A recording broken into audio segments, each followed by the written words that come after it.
Baik, selamat pagi Sobat KPU. Kembali lagi di pagi hari yang cerah ini kita akan bersama-sama dalam podcast mengenal sosok tokoh inspiratif.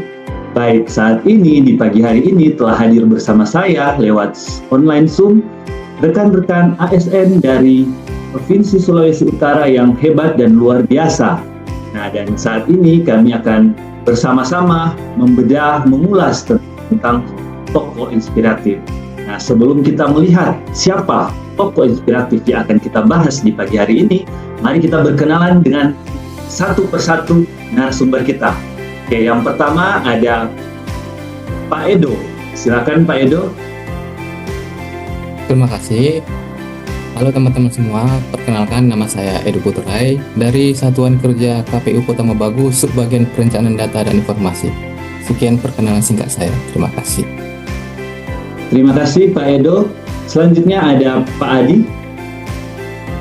Terima kasih atas kesempatan yang diberikan. Perkenalkan, nama saya Dodi Adi Pranawa. Saya dari Satuan Kerja KPU Provinsi Sulawesi Utara dari Subbagian Hukum. Terima kasih.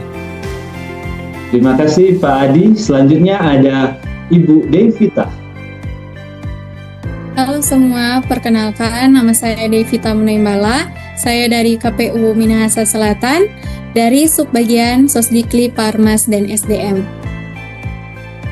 Baik, terima kasih Bu Devita. Selanjutnya yang terakhir ada Pak Denny. Baik, perkenalkan nama saya Dini Indrawan, asal Satuan Kerja KPU Kabupaten Minahasa Tenggara di Sub Perencanaan Data dan Informasi. Terima kasih. Terima kasih Pak Denny. Baik semuanya, saat ini kita akan mengenal tokoh inspiratif. Siapa tokohnya? Yaitu Dr. Mary Thomas. Mari kita saksikan profil dan videonya bersama-sama.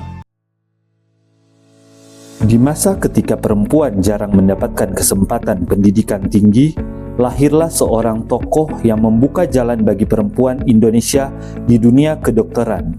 Dialah Mary Thomas. Mary Thomas lahir pada 17 Februari 1896 di Likupang, Minahasa. Sejak kecil, ia dikenal cerdas dan memiliki semangat belajar yang tinggi. Pada masa itu, sangat sedikit perempuan yang mendapatkan kesempatan untuk menempuh pendidikan tinggi. Dengan tekad yang kuat, Mary Thomas mampu menempuh pendidikan kedokteran di Stovia di Batavia. Ia menjadi salah satu perempuan pertama yang berhasil menembus dunia pendidikan kedokteran yang didominasi oleh para laki-laki. Setelah menjadi dokter, Mary Thomas mengabdikan dirinya untuk meningkatkan kesehatan ibu dan anak. Ia juga berperan dalam mendirikan sekolah kebidanan untuk melatih tenaga kesehatan perempuan.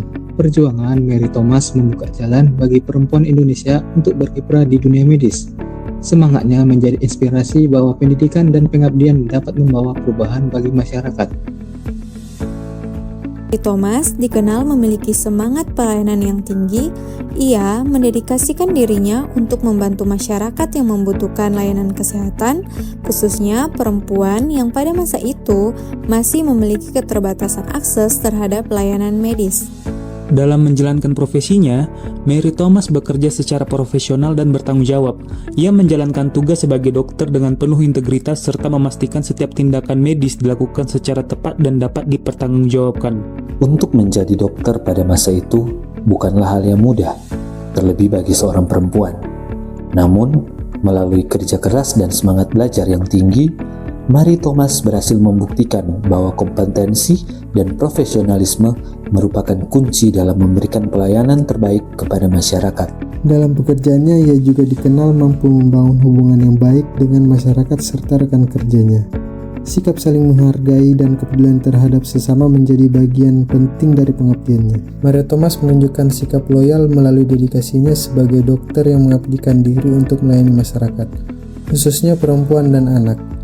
Ia tetap berkomitmen menjalankan profesinya dengan penuh tanggung jawab demi meningkatkan kesehatan masyarakat. Mary Thomas mampu beradaptasi dengan berbagai tantangan pada masanya, termasuk keterbatasan kesempatan bagi perempuan dalam dunia pendidikan.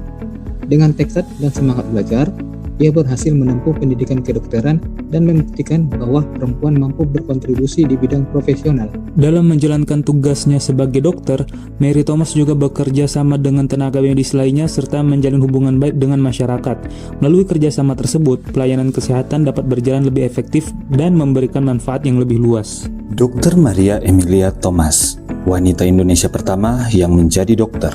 Oke, baik, itu tadi sosok yang luar biasa ya, Dr. Mary Thomas. Yang luar biasa lagi, dia adalah sosok dokter pertama di Indonesia dan berasal dari Sulawesi Utara.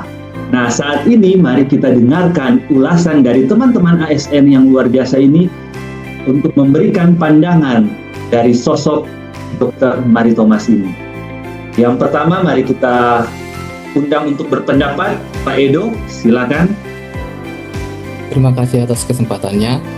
Seperti kita perhatikan sama-sama, itu kisah Mary Thomas itu yang dapat mendedikasikannya hidupnya untuk melayani kesehatan masyarakat dapat menjadi inspirasi bagi saya dalam memberikan pelayanan publik yang berkualitas. Bagi saya sendiri, bentuk pelayanan tersebut dapat diwujudkan melalui penyediaan informasi kepemiluan yang jelas, transparan, dan mudah diakses oleh masyarakat. Hal ini mencerminkan nilai berorientasi pelayanan, yaitu penempatan kepentingan masyarakat sebagai prioritas utama. Sekian dari saya, terima kasih. Terima kasih Pak Edo. Selanjutnya kita dengarkan dari Bu Devita. Baik, terima kasih atas kesempatan yang sudah diberikan.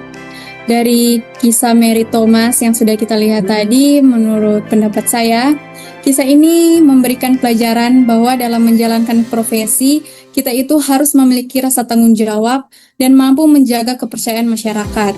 Nah, kita sebagai ASN di KPU itu, hal ini menjadi pengingat juga bagi saya untuk selalu menjunjung tinggi integritas dalam setiap tahapan penyelenggaraan pemilu.